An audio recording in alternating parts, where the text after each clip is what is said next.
hinala, tapos yung nag-iisip ka ng negativity, iwasan mo yan.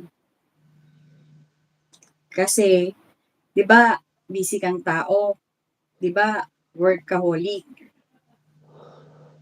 Dati, ngayon kasi Pero, tambay na. kapag yung negativity, pinapasok mo dyan sa utak mo or ano man, pati yung mga nasa surrounding mo, nasa paligid mo, ini-intake mo, ibibihis mo sa buhay mo yan. Ikaw mismo ang mahahatak. Dadating yung panahon kung ano yung kinukwento ko sa yung ganong kasakit. Ganun. Kasi totoo daw yung dumadating talaga sa point ng ganun. Lalo na pag hindi ka nag-focus sa self mo. Hindi ka nagtira ng para sa sarili mo. Kaya lagi ko sinasabi sa'yo, pagtira ka para sa sarili mo.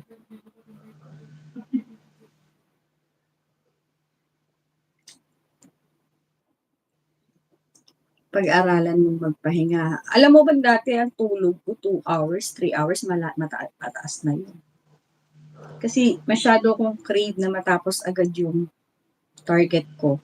Pero hindi natatapos yung target ko. Ganun din. Happy New Year. Ganun din naman ang tulog ko. Parang 2 hours, tapos minsan 1 hour na lang. Yan, ganyan yung nangyari sa akin. Kasi ang dami kong shipment, tapos yung mga parcel na kailangan kong i-audit. Nagising na. Nagising na. Tapos, basta yung kailangan, ang sinasabi ko lagi, magtira ka ng pagmamahal sa sarili mo. Kasi yung mga ganyang tao, mas matatag ka, mas masipag ka, mas matapang ka kasi nandito ka sa Pilipinas. Hindi ka nag-ibang bansa. Ang hirap lumaban dito sa Pilipinas. Buti nga lang kahit pa paano may mga ibang lahi na sa akin kahit pa paano. Pero hindi ako nanghihingi.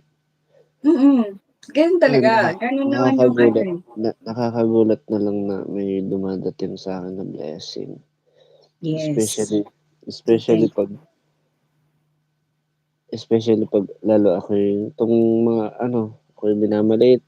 Parang every time na ginaganon ako, mas may dumadating na blessing. Ayun pa yung sinasabi ko na, alam mo bang mas bless yung dinadown kesa napakataas. Tapos parang yung parang ang galing mo, dito talaga nagkwentuhan sa bagay. Hindi, okay lang yun kasi naman yun parang inspirational.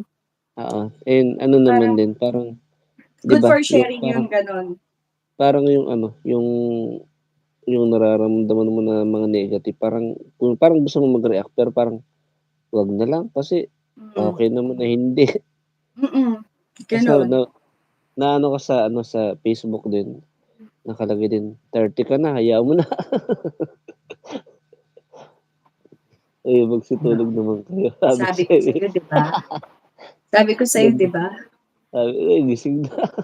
Kagigising lang namin, wag kang marites. Sis Jade. So, yun nga yung sinasabi ko na kapag mas maganda yung pinukpok kang hanggang sa baba, sinaid ka. Kasi hindi naman sila yung mag-aangat sa'yo. Yung nakakakita sa'yo nasa taas, lahat alam niya yun. Lahat alam niya yung ginagawa natin. If nakasakit ka, if nagkaroon ka ng kasalanan sa iba or siya lang naman nakakaalam nun Kung may gumawa sa'yo ng hindi maganda, siya rin nakakaalam kung sino. Hindi ko sinasabing ipagpasa Diyos, hindi ako naggaganon. Prayers na lang. Ganon. Prayers for them na lang para mas makita nila yung light.